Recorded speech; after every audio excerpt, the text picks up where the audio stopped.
Abra sua Bíblia lá em Números, capítulo 4, para nós fazermos a introdução da Parashá Nassau. A introdução vai ser feita antes um pouquinho, no capítulo 4, versículo 17, porque a Parashá Nassau, versículo 21. Nós vamos voltar um pouquinho ao versículo 17 para introduzi-la. Adonai fala a Moisés para dizer, no versículo 17, olha o versículo 18, não deixareis que a tribo das famílias coatitas seja extirpada do meio dos levitas. Em outra tradução diz assim, não cortareis o ramo dos clãs de Coate do seio dos Levi. Cortar significa não deixeis separar o ramo de Coate. Não faça nenhuma incisão, quer seja física, quer seja espiritual, separando a tribo de Coate do serviço levítico. Então, é a tribo de Levi que precisa sustentar isso. Veja o outro versículo, 15, sobe um bocadinho comigo. Depois que Arão e seus filhos tiveram acabado de cobrir o santuário e todos os seus utensílios, os filhos de Coate virão para transportá-lo.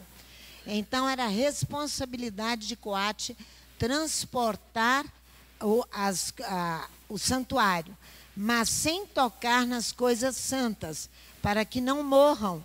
Os filhos de Coate transportarão estas coisas que estão na tenda da congregação.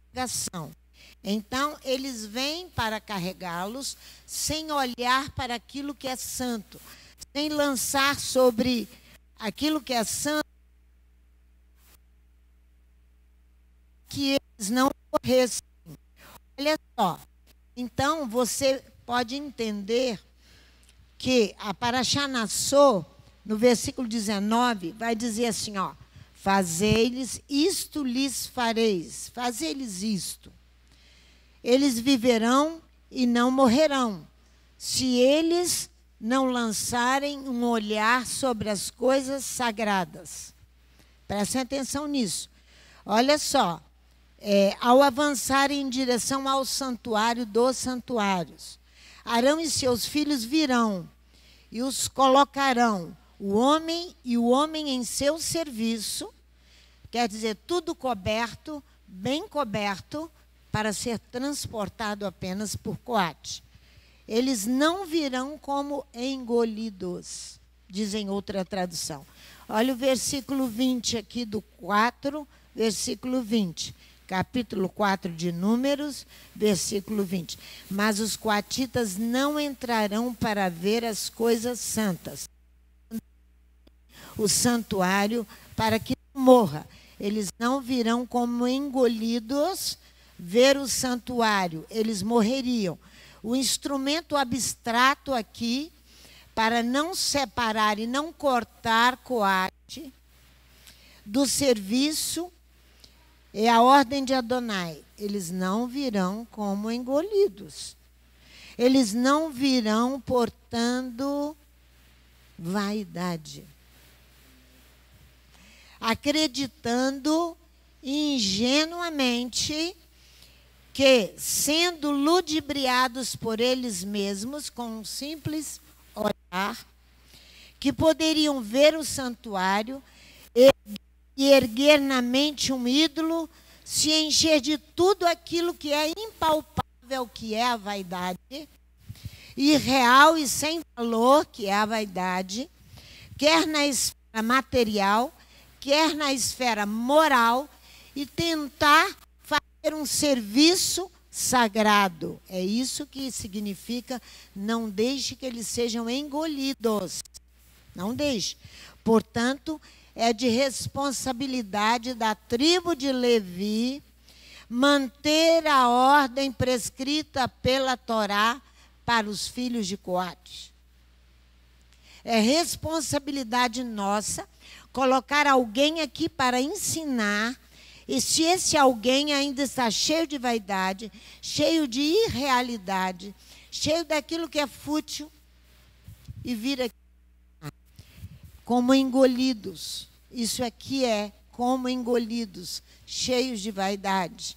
O apóstolo Paulo, vai lá comigo, escrevendo ao seu filho Timóteo, ele diz assim, olha só, versículo, ai meu Deus, 2 Timóteo, ou 1 Timóteo, não neófito, para que ele não se ensoberbeça.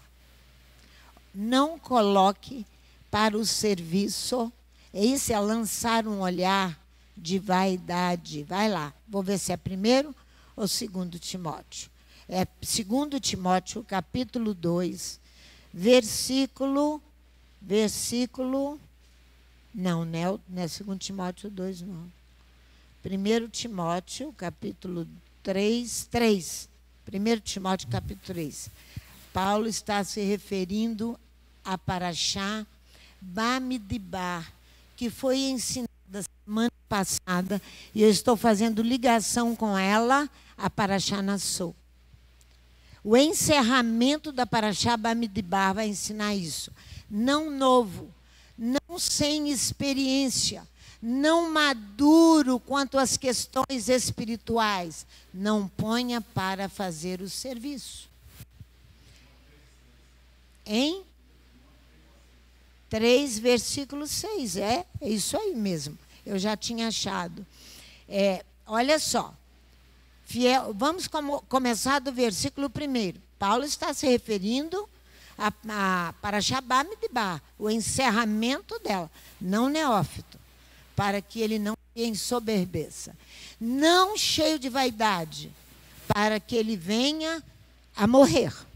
Olha aqui. Fiel é esta palavra. Se alguém aspira ao episcopado, excelente obra deseja. É necessário, pois, que o bispo seja irrepreensível, marido de uma só mulher, vigilante, sóbrio, honesto, hospitaleiro, apto para ensinar, não dado ao vinho, não espancador, mas moderado, inimigo de contendas e não ganancioso, que governe bem a sua própria casa, tendo seus filhos sob disciplina, com todo respeito. Pois se alguém não sabe, esse versículo foi acrescentado, está entre parênteses, pois se alguém não sabe governar a sua própria casa, como cuidará da igreja de Elohim, da comunidade de Elohim, não neófito, para que não se ensoberbeça e caia na condenação do diabo, caia nos laços do diabo. É isso que ele está falando, encerrando a Parashá Bamidbar. Se encher de vaidade ao realizar um serviço espiritual, portanto, a Torá proíbe. É isso que é não ser engolido, não venha a morrer. Para lançar um olhar vaidoso às questões sagradas e fazer uso dela. Grave, grave, gravíssimo. Olha Êxodo capítulo 23 comigo. O que é vaidade? Chave, senão vazio. Aquilo que é vazio. Aquilo que não é nada. Aquilo que é fútil. Olha só, parece que esse microfone está falhando. Tá ruim aqui. Vou tentar esse. Aí, ok. Então, vamos lá. Êxodo capítulo 23, que você vai encontrar aqui, porque quando você vai fazer um serviço, você vai se apresentar a quem? A pastora Sandra? A Adonai. Quer seja o serviço brando, simples, pequeno, mas você vai se apresentar a Adonai. Capítulo 23, versículo 14 e 15. 3 vezes no ano me celebrareis festa. A festa dos pães asmos guardarás. 7 dias comerás pães asmos, como te ordenei, ao tempo apontado no mês de Abibe, pois nele saístes do Egito. Ninguém apareça, na nossa tradução está dizendo, de mãos vazias perante mim. minhas faces não verão no vazio, em outra tradução. Minhas faces não se verão em vaidade. Você não verá a face de Adonai. Vazio que nada contém. A pessoa vazia é falto, é privado, ele é carente, destituído de tudo, ele é fútil.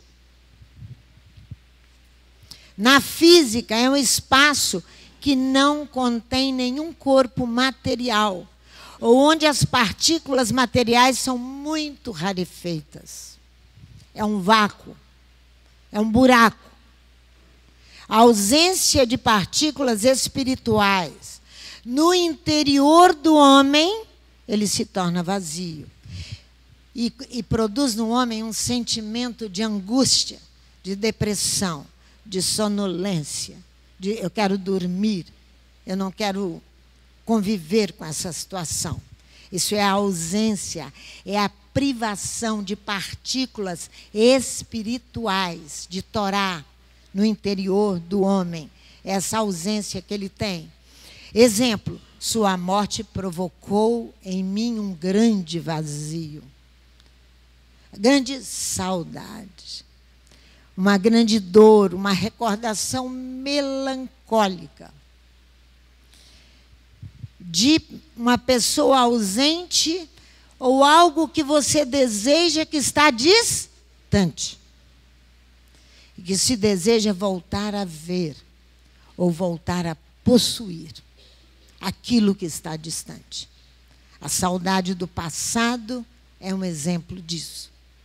Por isso que nós temos que nos encher de Torá, de partículas, ao nosso interior vazio, sem Torá. É vaidade, fútil, sem Torá. Devemos preencher nossa casa, nosso interior, não de coisas vazias e fúteis. Ela deve estar habitada ou habilitada para que Adonai tenha liberdade de entrar e falar com você. Yeshua diz, eis que estou à porta e eu bato. Se você abrir a porta da casa, eu entrarei e cearei contigo. Números capítulo 4, versículo 20. Eles não virão como engolidos, eles não virão portando vaidade, vazios, ver o santuário, ver o lugar sagrado, eles morrerão.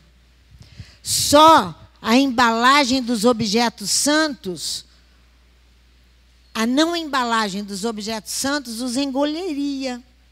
Portanto, devemos evitar lançar sobre os objetos sagrados um olhar indiscreto, um olhar vaidoso, desejoso de possuir aquilo que eu não tenho. Você só vai possuir aquilo que é sagrado com experiência, com luta, com sacrifício, com fazendo exercício continuamente até aprender. Até aprender. Por quê? Porque o examinador, o vaidoso, ele é examinador. Presta atenção nisso. Ele vai esquadrinhar tudo por curiosidade, mas não vai aprender nada. Ele é só curioso. Só vem aqui não cumprir o mandamento com seriedade. Vem por curiosidade. Isso é pecado gravíssimo. E futilidade. Esses serão devorados. Esses serão engolidos.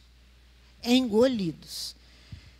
Vamos em Números capítulo 4, versículo 21, para nós entrarmos na questão, para tentarmos compreender e colocar em prática o conceito de família na Torá. O conceito de família na Torá. Vou repetir. O conceito de família na Torá. 4, versículo 21, Números. Eu não cheguei lá ainda. Você verá que o conceito de Torá é completamente diferente desta bobagem aqui. Só isso. Isso aqui é uma bobagem que no final nós vamos entender que bobagem é essa. Aqui. Você já viu que o tom do livro é rosinha. A cor está te preparando para uma coisa bem suave, bem tranquila, hein? Bem superficial. Aí hoje, eu, saindo lá da minha casa, eu encontro isso aqui, ó, rosinha tanto quanto o livro, ó, na porta lá de casa. Bispo Alves, Feliz Dia das Mães, ó, igualzinho o livro que estava dentro da minha bolsa. Igualzinho. Depois nós vamos ver, falar a verdade, conversarmos sobre verdades de Torá. Aqui está dizendo assim, Adonai fala a Moisés para dizer, versículo 21. Olha o versículo 22. Conta as cabeças dos filhos de Gerson. Eles também pela casa de seus pais, por seus clãs. Por seus clãs. Então, nós temos aqui em Números um recenseamento. Uma operação administrativa que consiste em fazer o arrolamento por seus clãs. Presta atenção, por seus clãs. Que é isso?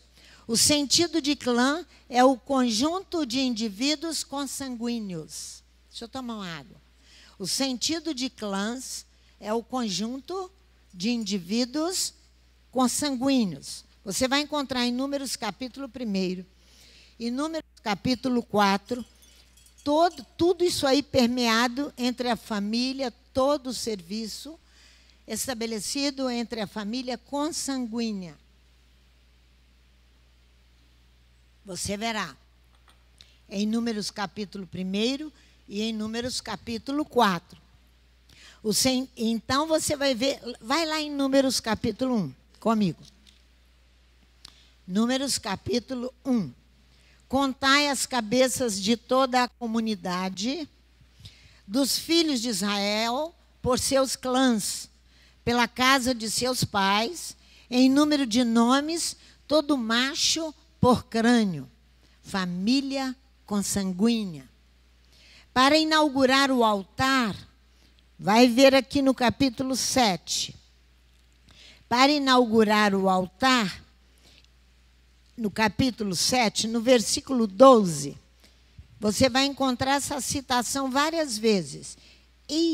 Olha, versículo 12 do capítulo 7. O que ofereceu a sua oferta no primeiro dia foi Naasson, filho de Aminadab, pela tribo de Judá. Continua uma questão consanguínea. Continua aqui.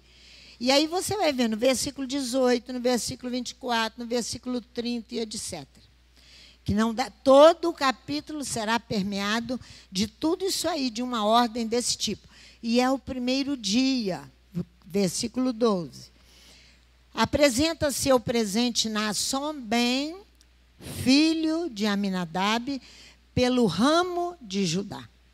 Estamos só entre essa família.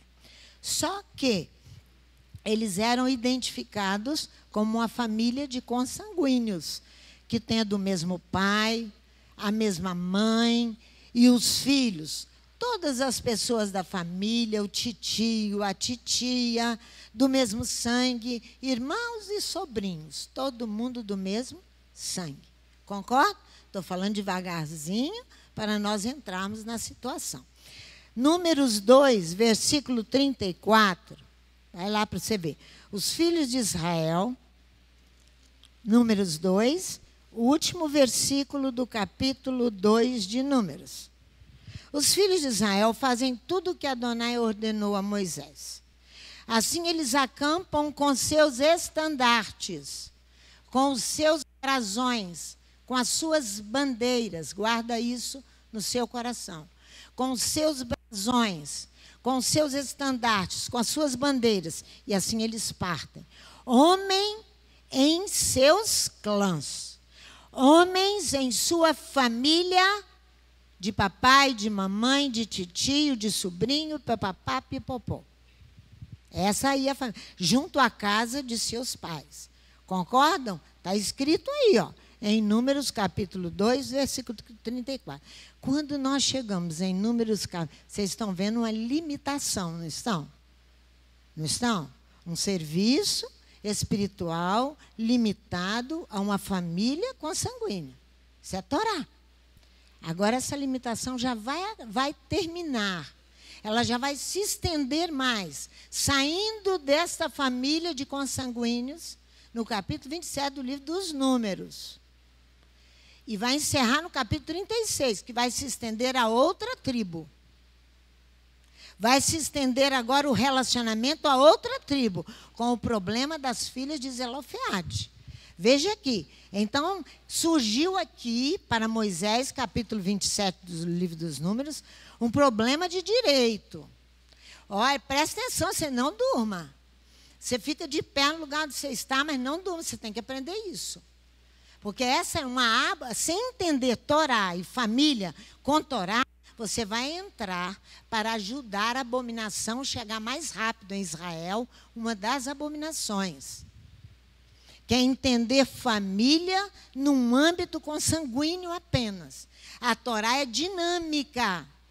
Ela não é limitada. Ela vai andar conosco. Olha aqui. Aqui Moisés está vivendo um problema de direito que ele não conhecia. É interessante notarmos que a Torá não é compreendida pelos hebreus como uma série de leis impostas sobre nós. Não é compreendida assim.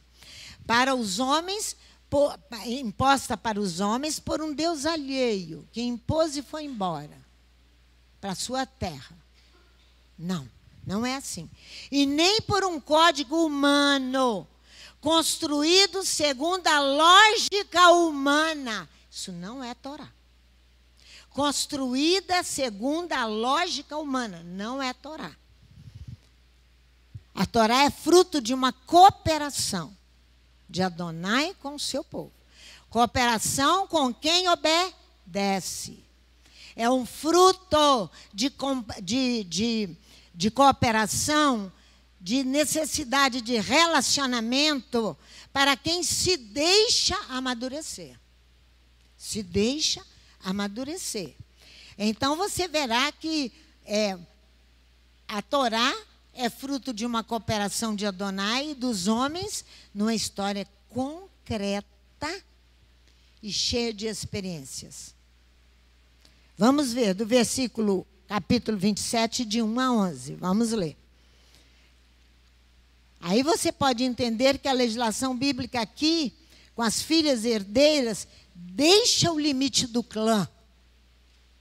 Deixa o limite de papai, mamãe, titi, vovó e sobrinho e não sei o quê. Deixa esse limite e vai se estender.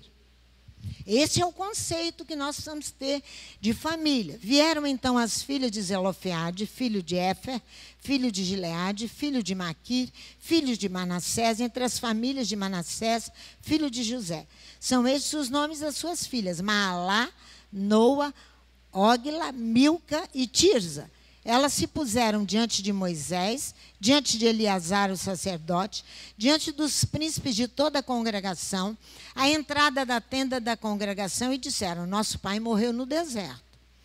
E não estava entre os seguidores de Coré, que se rebelaram contra o Eterno, mas morreu no seu próprio pecado e não teve filhos para dar a continuidade consanguínea.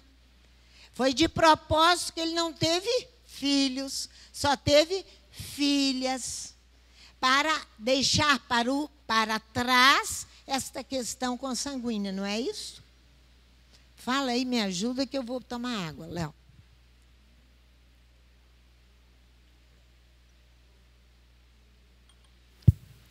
Sanguinidade é uma marca limitada ao gene.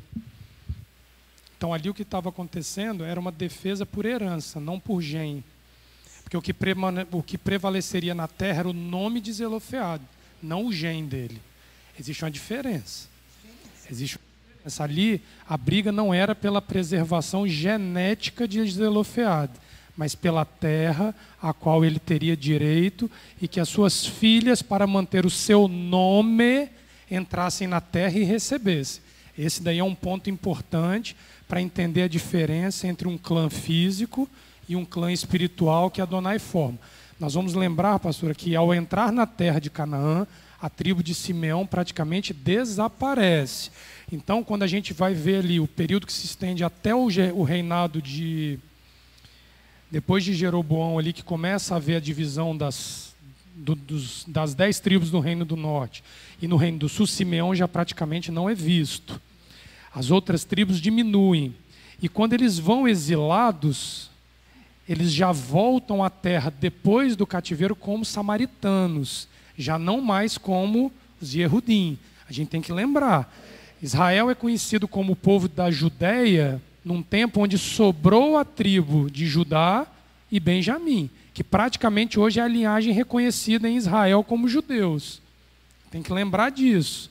A consanguinidade está espalhada pelas nações, estamos nós aqui. A nossa consanguinidade hoje, pastora, não tem valor algum em Israel. Porque nós estamos vendo que por Torá, o direito à terra vinha pelo nome de quem? Do pai, não pela genética do pai, pelo nome. Quando a coisa começa a tomar uma proporção de diáspora e os judeus se multiplicam casando-se com outros que não eram judeus, o que Israel faz? A partir de agora, para ter direito a aliar em Israel, tem que ser filho de mãe judia. Então a questão genética continua sendo uma força humana para definir quem tem direito ou não à terra, mas não é a que prevalece, é o nome escrito. Tem um salmo que é o salmo, eu vou achar ele aqui, que fala assim, é o salmo da certidão de nascimento em Israel, vai falar que é o nome. Então o que a senhora está defendendo é: parem de olhar para o âmbito familiar como uma questão limitada ao sangue, à genética, porque não vai te dar direito ao reino dos céus. Porque você está sendo estimulado por filósofos. Esse livro é de filósofo. Quando eu digo que a abominação chegou, uma das abominações chegou em Israel por causa de entendimento dessa questão de família. Por isso aí, já chegou a abominação. Porque você está sendo conduzido não por Torá, mas por filósofo. Aí você vai morrer. Você vai morrer, exatamente. Segue aqui comigo, por favor. Versículo 4. Por que seria arriscado o nome do nosso pai, do meio da sua família, por não ter tido filhos? Dá-nos possessão entre os irmãos de nosso pai. Moisés levou a causa delas perante o Eterno. Era uma questão de direito que ele não conhecia, ele vai orar. E Adonai vai ensinar. O Eterno disse a Moisés: as filhas de Zelofeade falam retamente. Certamente lhes dará a possessão de herança entre os irmãos de seu pai, e a herança de seu pai farás passar a elas. Dirás aos filhos de Israel: quando alguém morrer e não tiver filho, transmitireis a sua herança à sua filha. Se não tiver filha, então a sua herança dareis a seus irmãos. Porém, se não tiver irmãos, então dareis a sua herança aos irmãos de seu pai. Se também seu pai não tiver irmãos, então dareis a sua herança àquele de sua família que lhe for o parente mais próximo, para que a possua. Isto será para os filhos de Israel estatuto de direito. Olha aqui, como o Eterno ordenou a Moisés. Números capítulo 36, encerra essa questão do versículo 10 e 12 lindamente, maravilhosamente. Família no hebraico é bait, casa, lar, local, templo, parte interior da família. Os termos que derivam de Bait são Bet-El, que em português é Betel. Bet-Lehem, que em português é Belém. O termo é usado para referir-se à habitação. É importante perceber que a palavra Bet, casa, é aplicada aos que nela viviam e à sua família. Vamos lá, em Gênesis capítulo 35. Gênesis capítulo 35. Você vai ouvir aqui sobre a casa de Jacó. Gênesis 35, a casa de Jacó. Vou devagarzinho, versículo 1 e 2. 35, versículo 1 e 2. Na nossa tradução habitual, então disse Elohim a Jacó: levanta-te, sobe a Betel, tá vendo? E habita ali. O que eu disse? Ela é aplicada aqui agora, deriva de Baite e vai falar sobre uma habitação. E faz ali um altar ao Elohim que te apareceu quando fugias da presença de Esaú, teu irmão. Então disse Jacó à sua família e a todos os que com ele estavam: lançai fora os deuses estranhos que há no meio de vós e purificai-vos e mudai as vossas vestes. Em outra tradução, Elohim diz a Jacó, a casa de Jacó: levanta-te, sobe a Beit-El, habita ali. Ali ergue um altar ao El que te surgiu em tua fuga de Esaú, teu irmão. Jacó diz à sua casa, a todo aquele que o acompanhava: lançai fora os Elohims estrangeiros que há no vosso meio, purificai-vos, trocai vossas túnicas. Então, o que ele está dizendo? Aquele para continuar comigo vai ter que, nessa casa, nessa habitação espiritual principalmente, vai ter que mudar as vestes. Lançar fora os deuses estranhos. Não é isso aí?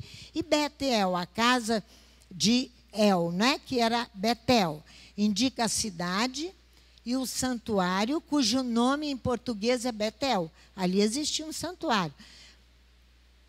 Mais tarde, Betel se tornará casa de fraude. Casa de fraude. Se afastou tanto do Eterno. Levou para lá todos os seus ídolos. Adonai se afastou. Betlehem, casa do pão em português, como uma só palavra em português, Belém, onde Raquel é sepultada por Jacó em Belém. A cidade de Belém e seus arredores era o centro da tribo de Judá, local onde residia uma família bem conhecida, descendente de Pérez. Estabeleceu-se ali. Alguns desta família eram Boaz, ancestral de Davi, Jessé, pai de Davi. Famílias descendentes de um grupo. Não estamos falando de consanguíneos, mas nós não estamos falando mais de consanguíneos. Nós estamos falando descendentes de um grupo. A casa de Abraão. Vamos lá. Você canta muito bem isso. Olha lá. Gênesis capítulo 18. Vai lá comigo, por favor. A casa de Abraão, depois a casa de Israel, depois a casa de Davi. Nós não estamos mais falando de consanguíneos. Estamos falando de grupos.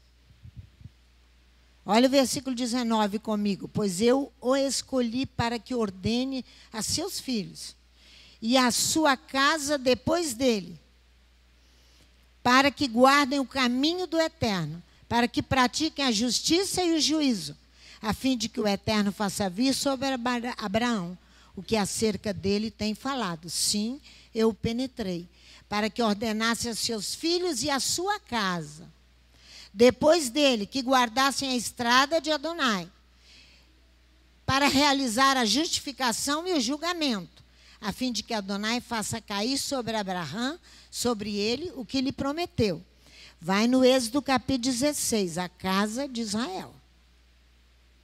Êxodo capítulo 16. A casa de Israel. Ela é clamada como maná. Ela é clamada, a casa de Israel, como maná. Dar pão, oferecer pão, dar de comer aos outros. Mas não pode ser neófito a ensinar isso. Não neófito. Não cheio de vaidade. Não, não. Olha o capítulo 16, versículo 30 e 32. Olha comigo. A casa de Israel, não, 30. Assim repousou o povo no 7º dia. A casa de Israel deu-lhe o nome de Maná. Era como semente de coentro e tinha o sabor de bolos de mel. Disse Moisés: esta é a palavra que o Eterno ordenou. Encherás um homer dele e o guardarás para as vossas gerações, para que vejam o pão que vos tenho dado a comer neste deserto, quando vos tirei da terra do Egito. A casa de Israel clama seu nome, Maná. É como semente de coentro branco, seu gosto como um favo de mel. Moisés diz: eis a palavra que ordena Adonai: encher um homer e guardá-lo para os vossos ciclos, para que vejam o pão, que eu vos dá vontade de chorar só lendo Torá, né? Eu vos dei de comer no deserto, quando vos fiz sair da terra do Egito. Agora vamos à casa de Davi. A casa de Davi segue o mesmo caminho que as parteiras, quando elas se preocupam com a continuidade do povo, do seu povo. O que você disse? Para dar continuidade. A casa de Davi, presta atenção nisso, vai se preocupar como as parteiras, Êxodo capítulo 1, vai lá para mim, versículo 15. A casa de Davi vai seguir o mesmo caminho das parteiras. Olha aqui, capítulo 1 do Êxodo, versículo 15 e 22. Eu voltei aqui em Êxodo capítulo 1, versículo 15 e 22, porque a sabedoria dessas parteiras para dar continuidade à casa de Davi, de Israel, é o mesmo esforço, é a mesma luta, é a mesma garra que teve Davi. E que você e eu precisamos ter para dar continuidade, para não acreditarmos em fábulas, em quimeras, em mentiras de homens corruptos, de entendimento sem Torá. E assimilarem ensinos completamente opostos à Torá. Completamente opostos. Olha aqui. Veja para mim a partir do versículo 15. Olha aqui. O rei do Egito disse às parteiras das hebreias, das quais uma se chamava Sifrá e a outra Puá: quando ajudardes no parto das hebreias, e as virdes sobre os assentos, se for filho, matai-o. Se for homem, matai-o. Se for macho, matai-o. Mas se for filha, então viva. Para eles usarem as mulheres e matarem os homens, para não haver continuidade. Usarem as mulheres e matarem os homens. Para não, isso é o que estava escrito no reino do Espírito. Se essas mulheres não fossem corajosas de enfrentar o rei do Egito. As parteiras, porém, temeram a Elohim e não fizeram como o rei do Egito lhes dissera. Antes conservavam os meninos com vida. Então o rei do Egito chamou as parteiras e lhes disse: por que fizestes isso? Por que deixastes viver os meninos? Responderam as parteiras a Faraó: é que as mulheres hebreias não são como as egípcias. São vigorosas, já têm dado à luz os seus filhos antes que a parteira chegue a elas. Portanto, Elohim fez bem às parteiras, e o povo aumentou, e se fortaleceu muito. E porque as parteiras temeram a Elohim, ele lhes constituiu casa, família. Elas foram inseridas na família espiritual que dá continuidade à vida. O pastor, é interessante aqui a senhora usar esse texto, porque sai em branco, Puá nada mais era do que Joquebede e Miriam. Já eram hebreias, eram consanguíneas. Elas já tinham casa. Exatamente. A Joquebede era a mãe de Miriam. ela já tinha. Não é dessa família que a Torá está se referindo. Exatamente. Porque aqui já havia uma constituição consanguínea de família. Exatamente. O Talmud vai dizer que Puá e Sifrá eram duas hebreias. E o nome delas era Joquebede, mãe de Moisés e Arão. E Miriam, filha de Joquebede, irmã de Moisés e Arão. Então, família física já estava constituída. Já não, tinha. A constituição mas ele pela vai preservação constituir casa para elas. Ele vai constituir casa para elas. Davi vai dar a continuidade a tudo isso aí, você vai ver.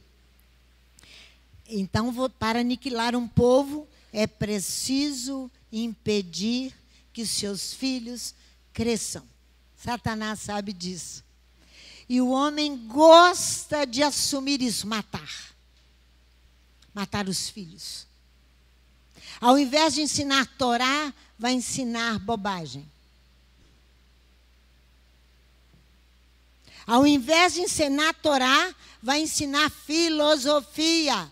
Porque você está cheio de vaidade. Vai educar seu filho assim. Ele vai crescer assim, com a educação francesa, país mais antissemita do mundo. É assim que vai ser. Para aniquilar um povo é preciso impedir que seus filhos cresçam. Crescer é aumentar em tamanho, em quantidade.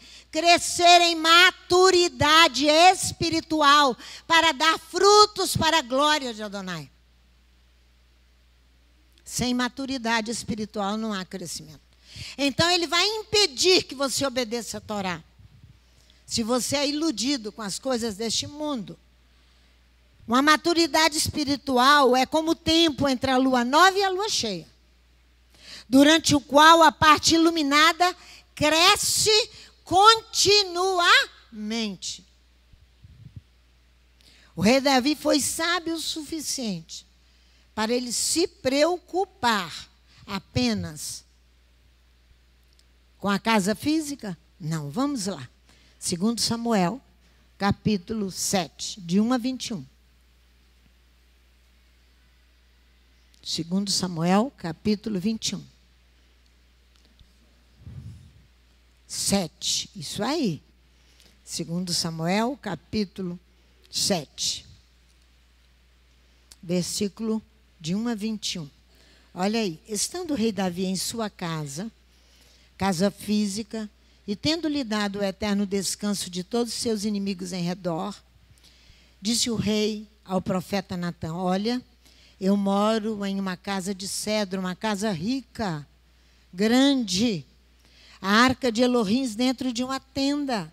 Disse Natã ao rei: vai, faze tudo quanto está no teu coração, pois o Eterno é contigo. Porém, naquela mesma noite veio a palavra do Eterno a Natã, dizendo: vai e dize ao meu servo Davi: assim diz o Eterno, edificar-me-ás tu casa para minha habitação? Em casa nenhuma eu habitei, desde o dia em que fiz subir os filhos de Israel do Egito, até o dia de hoje, mas tenho andado em tenda e em tabernáculo. Em todo lugar em que andei com todos os filhos de Israel, falei porventura alguma palavra a qualquer das tribos de Israel, a que mandei apacentar o meu povo de Israel, dizendo: por que não me edificais uma casa de cedro? Agora, pois, assim dirás ao meu servo Davi: assim diz o Eterno dos Exércitos, eu te tomei da malhada de detrás das ovelhas para que fosse príncipe sobre o meu povo, sobre Israel. Fui contigo por onde quer que fostes. Destruí os teus inimigos diante de ti e fiz para ti um grande nome, como o nome dos grandes que há na terra. E preparei lugar para o meu povo, para Israel, e o plantarei, para que habite no seu lugar e não mais seja perturbado. E nunca mais os filhos da perversidade o aflijam, como dantes. Desde o dia em que mandei que houvesse juízes sobre o meu povo Israel. A ti, porém, darei descanso de todos os teus inimigos. O Eterno te declara que te fará casa. Olha, Davi estava numa casa de cedro. Por isso que eu falei, é o mesmo caminho das parteiras. Elas tinham casa. Davi tinha casa, a casa mais bela, era do rei em Israel. Adonai vem dizer para ele pela boca do profeta: olha aqui, te declara que te fará uma casa. Quando os teus dias forem completos e vieres a dormir com os teus pais, então farei levantar depois de ti o teu descendente, que sair das tuas entranhas, estabelecerei o teu reino. Este edificará uma casa ao meu nome, e estabelecerei o trono do seu reino para sempre. Eu lhe serei por pai, e ele me será por filho. Se vier a fazer o que é errado, castigá-lo-ei com varas de homens e com açoites de filhos de homens. Mas a minha benignidade não retirarei dele, como retirei de Saul, a quem tirei de diante de ti. Porém, a tua casa e o teu reino serão firmados para sempre diante de mim. O teu trono será estabelecido para sempre. Conforme todas essas palavras e conforme toda esta visão, assim falou Natã a Davi. Então entrou o rei Davi e sentou-se perante o Eterno e disse: quem sou eu? Quem sou eu, Eterno Elohim? E qual é a minha casa para me trazeres até aqui? É demais. É demais para nós reduzirmos uma educação baseada numa família de papai, mamãe, titio e vovó. É muito medíocre isso. É só da cabeça do ser humano. Só da cabeça do ser humano. Olha só, fala. Pega o microfone, meu filho.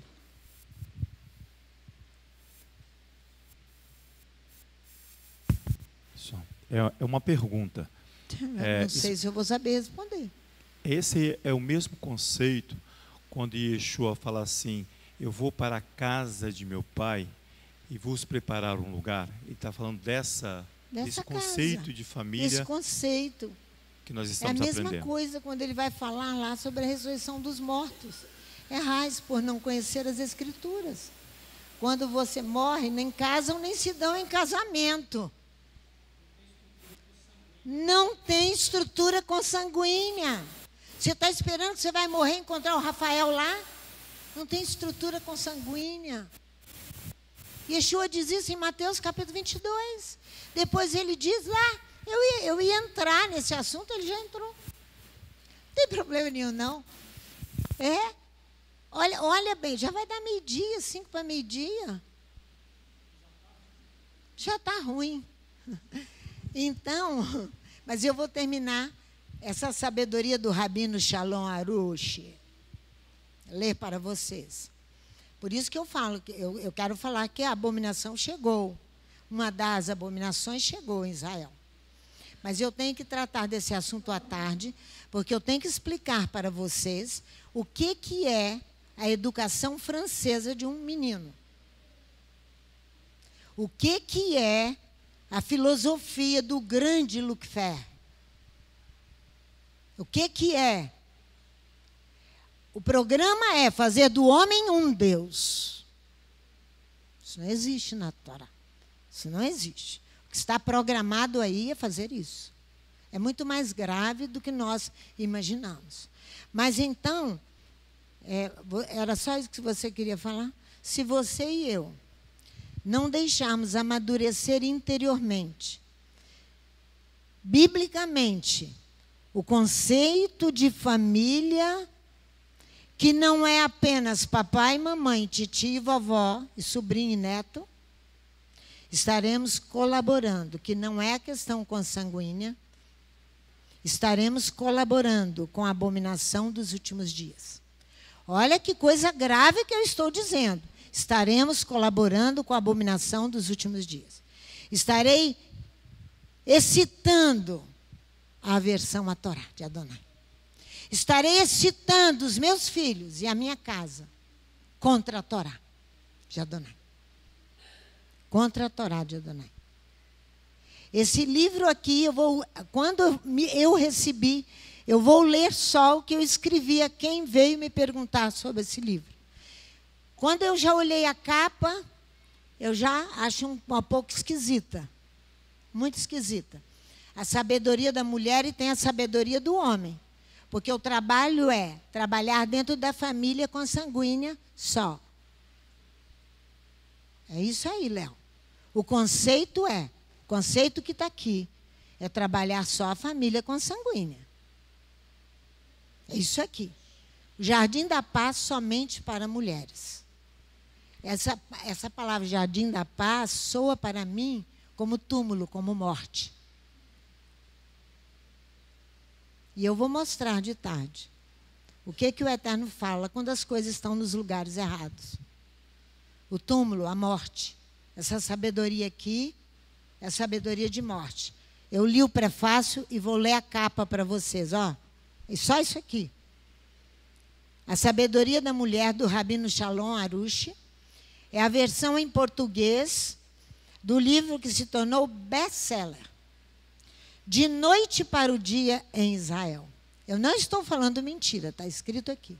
Isso aqui não é a Bíblia. Não é a Bíblia, não é a Torá. É esse livro desse homem.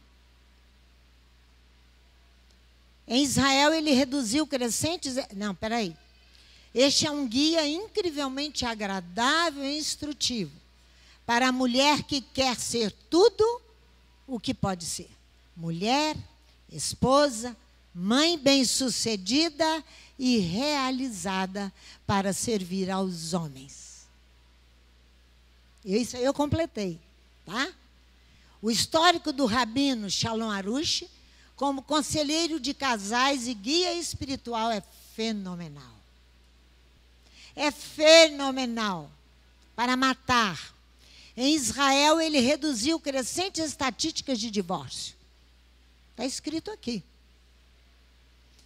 Salvando milhares de casamentos por meio de seu guia matrimonial para homens. O Jardim da Paz e suas populares lições em CD, seus conselhos baseados nos fundamentos do Talmud e do pensamento judaico esotérico.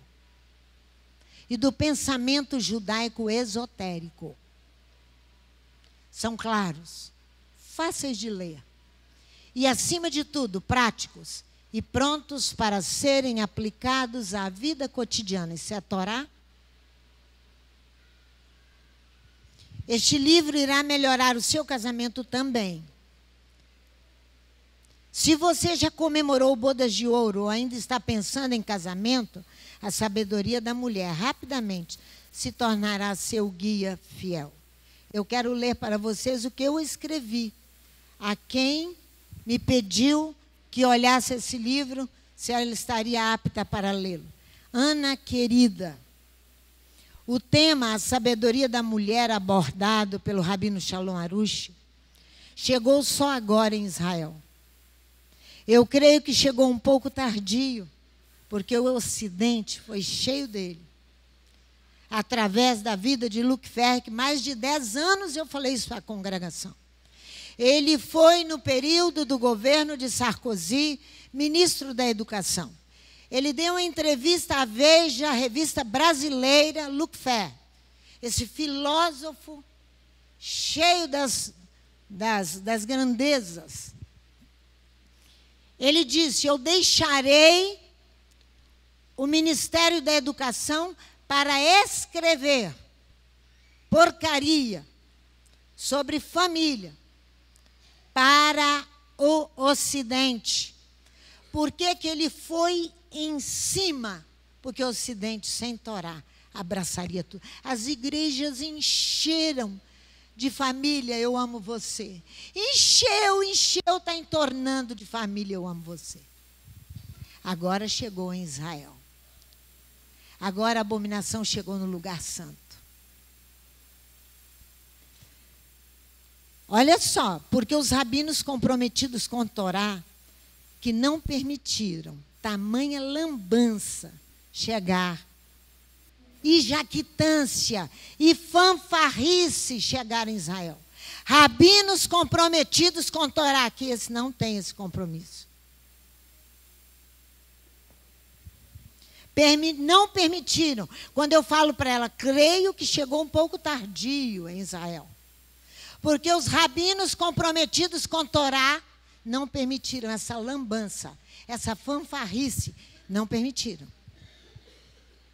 Tamanha jactância, tamanho orgulho, antes do assunto chegar às prateleiras em Israel e tornar-se best-seller em Israel, chegou primeiro ao Ocidente. Encheu as igrejas e todo o povo de família, eu amo você. O tema família, casamento e etc. sempre será muito desejado para aqueles que não conhecem Torá com o conceito de família de Torá. Pois o interesse é proteger a sua família, ensinar, olha só, ficar bem na foto familiar, porque família é assim, se reúne, família consanguínea é assim. Se reúne ali, daí a pouco estão brigando e acabou o almoço. Se reuniram para almoçar, acaba brigando e acabou o almoço. Mas tem que sair bem na foto. Faz cara de paisagem ainda. Eu não estou falando mentira. Vocês sabem disso. Proteger sua família, trabalhar muito para agradá-la, ficar bem na foto familiar, ensinar a outros a receita do bolo criado pelo francês Luc Fer. Eu vou ler depois o comentário dos escritos de Luc Fer à tarde, para vocês. Então, e de manter o casamento. Essas estruturas montadas pelos homens vão ruir, já ruíram, estão ruídas, desmoronando totalmente, e eles não vão conseguir mantê-las, porque a Terra, o planeta, agoniza por ausência de Torá. Não manterão essa estrutura. A Terra agoniza por não ter Torá. Meu conselho é: não compre, não dê a ninguém, jogue fora e bote fogo. Chegou o assunto também em Israel. Profeta, vai lá comigo em Daniel capítulo 11. O profeta Daniel diz: olha aqui, tirarão sacrifício contínuo, estabelecendo a abominação desoladora. Essa é uma das abominações. Capítulo 11 de Daniel. Tirarão a oração. O modo que Adonai estabeleceu para você e eu conversarmos com ele, pedirmos e clamarmos por socorro. Vai tirar. E a abominação chegou. E você está contribuindo com a abominação. Ela chegou em Israel. Olha o versículo 31, a parte B. E tirarão o sacrifício contínuo, estabelecendo a abominação desoladora. Você está achando que o anticristo vem de chifre, com rabo, ou então muito elegante, muito bem vestido? Ele é aquele que destrói Torá e que vai matar os filhos para que os filhos não permaneçam. Ele não é nada disso que vocês estão pensando. O trabalho dele é matar Torá no seu coração. Tirar do homem o desejo de conhecer a Torá. É isso que é abominação. É uma abominação desoladora. Vai, no versículo 11, agora vai em Daniel 12, versículo 11. Fala-me. 32, ótimo, você me ajudou. Os violadores da aliança, ele com lisonjas perverterá. Mas o povo que conhece o seu Elohim se tornará forte e fará proezas. Que conhece e cumpre Torá.